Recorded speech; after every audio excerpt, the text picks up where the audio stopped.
Hello friends, आज हम बनाएंगे पावड़ा फिश इन मस्टर्ड ग्रेवी। इसके लिए हमें ये सारे इंग्रेडिएंट चाहिए। सबसे पहले हम फिश लेंगे, इसको अच्छे से पानी में क्लीन कर लेंगे। फिर हम इसमें डालेंगे आधा छोटा चम्मच हल्दी, आधा छोटा चम्मच नमक।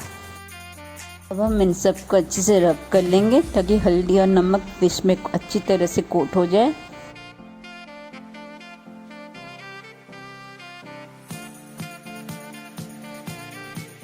अब इसे कुछ देर के लिए रख देते हैं, तब तक हम मसाला बनाते हैं।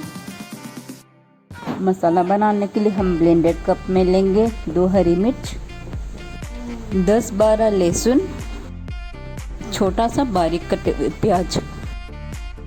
इसमें 2 छोटा चम्मच मस्टर्ड डालेंगे और थोड़ा सा पानी मिला के इसे अच्छी तरह से ब्लेंड कर लेंगे। अब ये मसाला पेस्ट बन गया है, अब इसे अलग रखते हैं। अब हम फिश को फ्राई करेंगे। इसके लिए हम एक फ्राइंग पैन लेंगे, इसमें मस्टर्ड ऑयल डालेंगे। अब चाहे कोई भी ऑयल डाल सकते हैं, बट मस्टर्ड ऑयल से इसकी ऑथेंटिक फ्लेवर आती है। जब ऑयल एकदम से गर्म हो जाएगा, हम उसमें फ़िश को डाल के फ्राई करेंगे। जब एक साइड अच्छे से फ्राई हो जाएगा और गोल्डन हो जाएगा, हम इसे पलटा के दूसरे साइड को गोल्डन होने तक फ्राई करेंगे। अब फिश दोनों तरफ से गोल्डन हो गए हैं, हम इसे एक प्लेट में निकाल देते हैं। अब हम सेम ऑयल में आधा छोटा चम्मच पंचफूटन डालेंगे। इसको थोड़ी देर के लिए क्रैकल होने देंगे। जब ये कलर चेंज करने लगेगा, तब हम इसमें डालेंगे एक छोटा बारीक कटे हुए प्याज। अब प्याज को कुछ देर तक भुनेंगे जब तक ये गोल्डन कलर के ना हो जाए।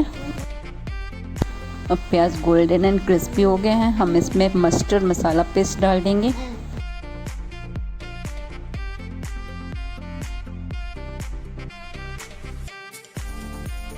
फिर हम इसमें डालेंगे आधा छोटा चम्मच हल्दी, आधा छोटा चम्मच जीरा पाउडर, नमक, आधा छोटा चम्मच लाल मिर्च पाउडर। अब इन सबको अच्छी तरह से मिला देंगे। मस्टर्ड पेस्ट को ज़्यादा देर तक नहीं भुनना है, वरना ये कड़वा हो जाती है। इसको ड्राई नहीं होने देना है। अब हम इसमें डालेंगे एक मीडियम बारीक कटे हुए टमाटर। अब हम इसे कुछ देर के लिए पकाएंगे जब तक टमाटर सॉफ्ट होकर इसमें मिल ना जाए।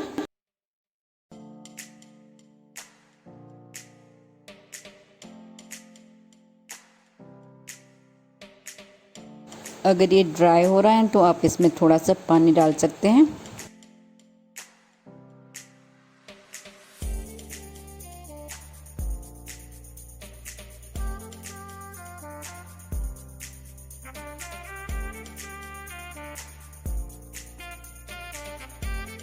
अब टमाटर सॉफ्ट हो गए हैं,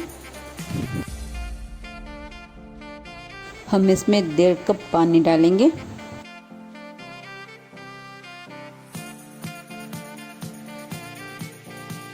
जब इसमें बबल्स आने लगेंगे, हम इसमें फ्राइड फिश डाल देंगे।